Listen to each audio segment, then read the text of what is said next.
আসসালামু আলাইকুম। এখন দেখবেন সংবাদ শিরোনাম। প্রয়াত রাষ্ট্রপতি ও বিএনপির প্রতিষ্ঠাতা জিয়াউর সমাধিতে নেতা কর্মীদের শ্রদ্ধা, উদার গণতান্ত্রিক বাংলাদেশ গড়ে তোলার অঙ্গীকার।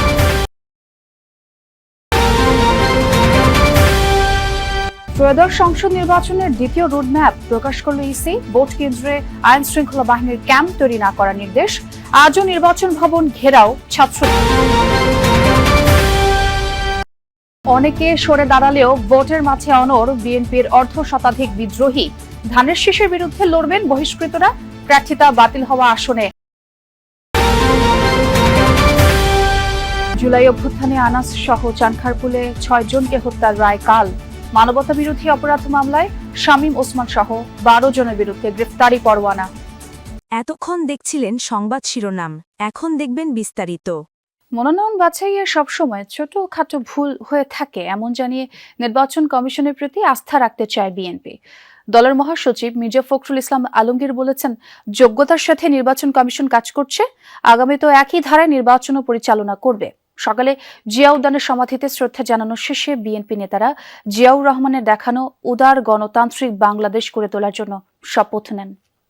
আজ এমন মানুষের জন্মদিন যার হাত ধরে দেশে প্রতিষ্ঠিত হয় বহুদলীয় গণতন্ত্র, গণমাধ্যমের স্বাধীনতা, মুক্ত পররাষ্ট্রনীতি, যিনি দিয়েছেন মধ্যপন্থী রাজনীতির দীক্ষা।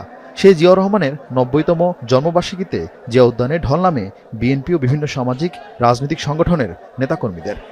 সকালে জিয়াউর রহমানের সমাধিতে আসেন বিএনপি মহাসচিব মির্জা ফখরুল ইসলাম আলমগীর, স্থায়ী কমিটির সদস্যরা। দলীয় নেতাকর্মীদের নিয়ে পুষ্পস্তবক অর্পণ করেন তারা। পরে দেশের অগ্রযাত্রায় জিয়াউর রহমানের অবদান তুলে ধরেন বিএনপি মহাসচিব। তার অনুসৃত যে পথ, সেই পথে আমরা সামনের দিকে এগিয়ে যাই। একটা উদার গণতান্ত্রিক বাংলাদেশ প্রতিষ্ঠা করবার লক্ষ্যে আমরা আরো দৃঢ়ভাবে শপথ গ্রহণ করি।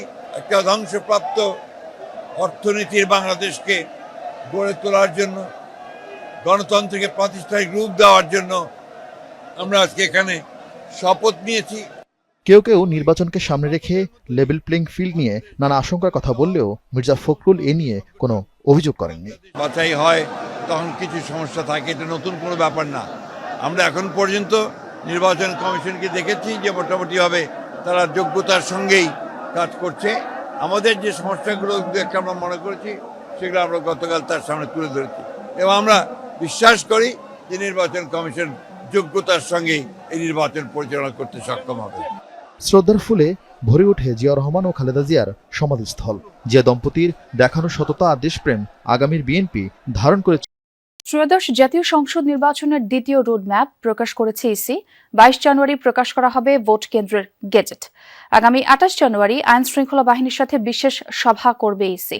সেখানে যাচাই বাছাই করা হবে আইন শৃঙ্খলা রক্ষাকারী বাহিনীর প্রস্তাবিত অর্থের চাহিদা। সেই সাথে অনুমতি দেওয়া হবে নির্বাচনী পর্যবেক্ষকদের। এছাড়া আগামী ১ ফেব্রুয়ারি নির্বাচনী ব্যয় নির্বাহে আইন শৃঙ্খলা বাহিনীর অর্থ বরাদ্দ ও নির্বাচন কর্মকর্তাদের পর্যবেক্ষক হিসেবে নিয়োগ দেবে কমিশন। নির্বাচনের ব্যালট ও নির্বাচনী সামগ্রী মাঠ পর্যায়ে পাঠানো হবে ২ ও ৩ ফেব্রুয়ারি।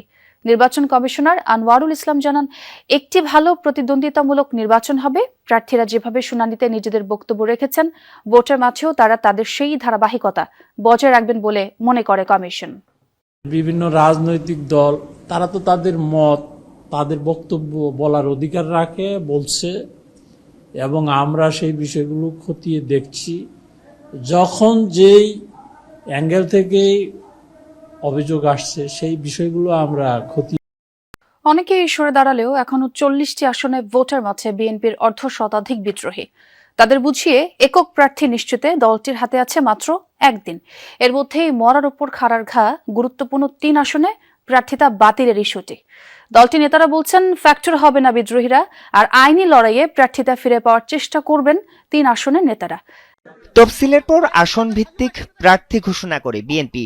এরপর থেকেই দলটির দুশ্চিন্তা হয়ে দাঁড়ায় বিদ্রোহী প্রার্থীরা।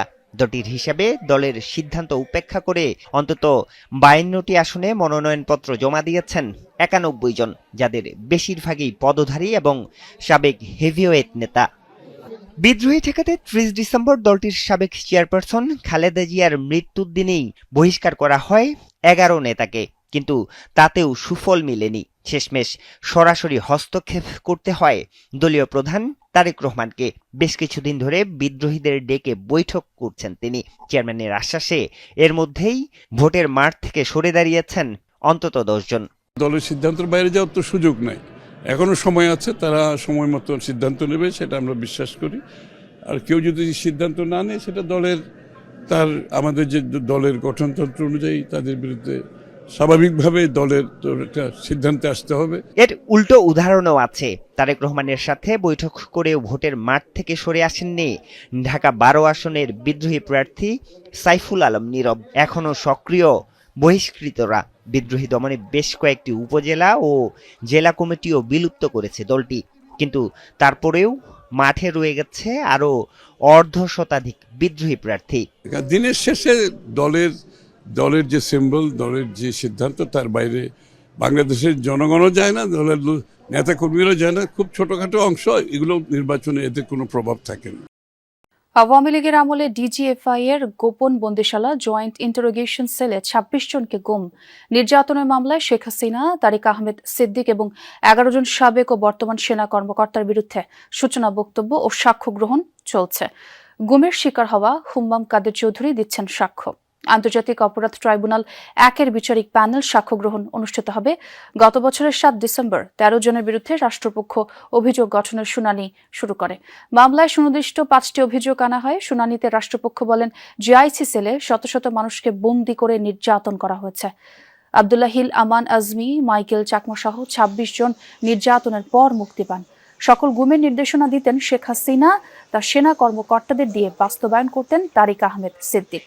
এ মামলায় শেখ হাসিনা, তারিক সিদ্দিক ছাড়াও ডিজিএফআই এর সাবেক 5 মহাপরিচালক ও 5 পরিচালক ও একজন সাবেক লেফটেন্যান্ট কর্নেল আসামি। তবে মামলা 3 জন গ্রেফতার রয়েছেন, বাকিরা পলাতক। জুলাইয়ে নারায়ণগঞ্জে 10 জনকে হত্যার ঘটনায় শামীম ওসমান, অয়ন ওসমান, আজমিরি ওসমান সহ 12 জনের বিরুদ্ধে অভিযোগ আমলে নিয়ে গ্রেফতারি পরোয়ানা জারি করা হয়েছে। অস্ত্র ব্যবহার করেছেন এবং অস্ত্র ব্যবহার করে নারায়ণগঞ্জে হত্যাযজ্ঞ চালিয়েছেন। নারায়ণগঞ্জ শেষ করে উনি সিদ্ধিরগঞ্জে গিয়েছেন। সিদ্ধিরগঞ্জ শেষ করে উনি চিটাগং রোড খালি করেছেন এবং নিজে বলছেন যে আমার হাতে অস্ত্রের ছবি দেখলে নেতৃত্ব অর্থাৎ সাবেক প্রধানমন্ত্রী শেখ হাসিনা যেন রাগ না করে, তার অ্যাপ্রুভাল উনি ওবায়দুল কাদের সাহেবের কাছ থেকে নিয়েছেন। এই কথোপকথন আমরা ট্রাইব্যুনালে জমা দিয়েছি। জুলাই আগস্টের হত্যাকাণ্ডে আরও একটি মামলার রায় কাল মঙ্গলবার।